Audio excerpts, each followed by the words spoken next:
بسم اللہ الرحمن الرحیم۔ السلام علیکم۔ حضرت نوح علیہ السلام اللہ تعالیٰ کے پیغمبر تھے۔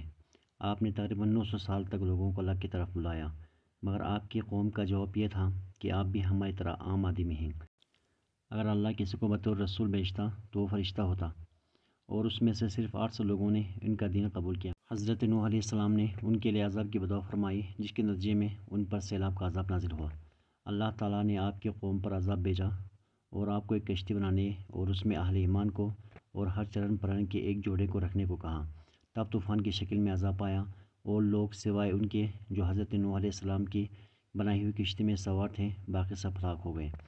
حضرت نوح علیہ السلام نے اپنی قوم کو اللہ تعالیٰ کے احسانات جتلا کر سیدھے راستے پر چلنے کی تلقین کی اور اس بری راہ سے منع فرمایا جس پر چل رہے تھے، اور ان کو یہ بھی بتایا کہ اگر تم بتوں کو چھوڑ کر ایک خدا کی طرف رجوع نہ ہوئے تو تم پر عذاب نازل ہونے کا خطرہ ہے، اور کہا کہ مجھے اللہ نے تمہاری طرف رسول بنا کر بھیجا ہے۔ اس پر ان لوگوں نے حضرت نوح علیہ السلام کا تمسخر اڑایا۔ اللہ نے حضرت نوح علیہ السلام کو حکم دیا کہ ایک کشتی بناؤ، اور یہ بھی حکم دیا کہ دیکھنا اب کسی کی سفارش نہ کرنا، اب ان پر ضرور عذاب نازل ہو کے رہے گا۔ حضرت نوح علیہ السلام خدا کے حکم کے مطابق کشتی بنانے میں لگ گئے۔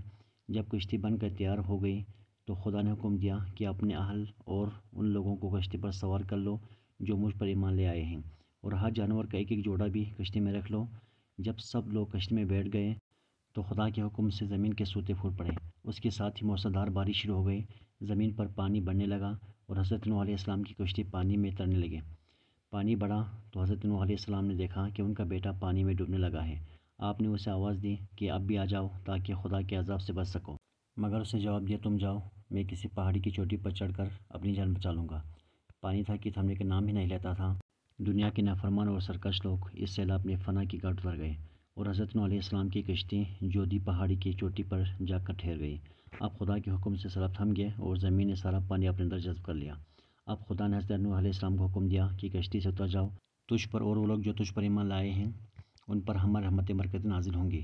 چونکہ اس طوفان میں دنیا کے تمام لوگ ہی فنا ہو گئے تھے، صرف چند لوگ ہی زندہ بچے تھے، اس لیے حضرت نوح علیہ السلام کو آدم ثانی بھی کہا جاتا ہے۔